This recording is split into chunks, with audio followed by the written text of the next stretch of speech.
Here are 4 things I stopped doing that resulted in unintentional weight loss. As someone who's struggled with her body image and weight since I was 11 years old, these 4 things blew my mind because it went against everything that the diet industry taught me. Number 1, I stopped doing high intensity interval training. I know this is really a revolutionary idea because we're taught that HIIT is the best exercise for fat loss, but the truth was I was doing intermittent fasting and HIIT training first thing in the morning, and I put on like 20 pounds, honey, because it was so many intense things that it was actually really affecting my hormones and it was causing my body to put on weight. And that was a fact that nobody ever taught me. Like it went against everything that the internet was saying. So when I learned to slow down, do low intensity workouts such as walking is the best. I started doing weight training, but in a way that was not super intense. My body responded very favorably. And believe me, it was actually really hard to not work out every day. If you're someone that learned that exercise is what makes you feel good and helps you lose weight, it is really hard to learn that rest is really important, and too much exercise is actually counterintuitive and counterproductive to the results that you want. So that's very important. Number 2, I stopped dieting and restriction. This was totally messing up my body, my metabolism, my sleep. Oh my gosh, all the chronic restriction and dieting I had no appetite. My body just kept packing on weight because there was so much stress.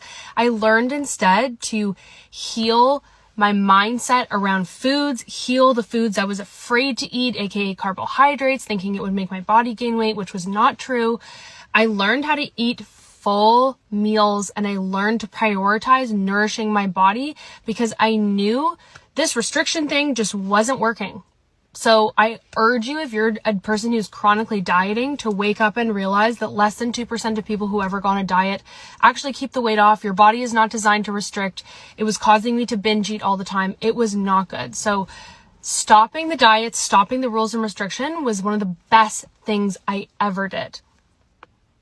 Number 3, I actually stopped focusing on weight loss. My entire life, I had this fixation on I had to have a better body. I had to change my shape. I had to do everything I could to have the perfect figure. And guess what? All of those interventions did not lead me to that outcome.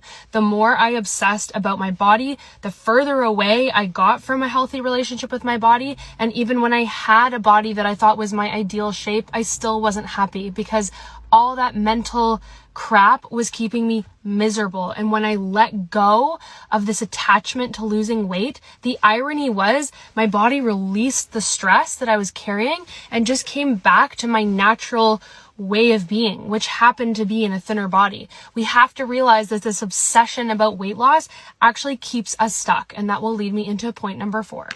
Most important point, revolutionary, save this, write it down.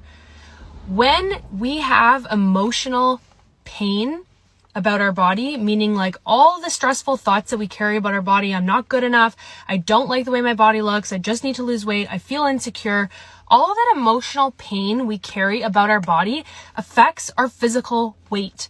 I was making myself sick from all those negative thoughts I had about my body, and it was severely impacting my weight. Research shows, which is revolutionary and we're never taught, that the thoughts that you have about yourself, the beliefs that you carry about yourself, have just as much of an impact on your physiology, meaning the way your body looks, the size of your body, the amount of body fat that you carry, your metabolism, your sleep, your energy, the way you digest food, the list goes on. Your beliefs and your thoughts that you have about yourself and that you believe about food have just as much of an impact on your body as the food that you eat. But we're always taught it's just calories in, calories out. And that is so not the truth. Once I learned that if I could just release all this emotional pain I was carrying about my body, about all the stress, all the insecurity, all the obsession, once I learned a tool to release that emotional weight, my body lost weight, like easily, because we have no concept of how much that emotional pain and distress actually physically weighs on us. It's like taking a 100-ton backpack off your back. Finally,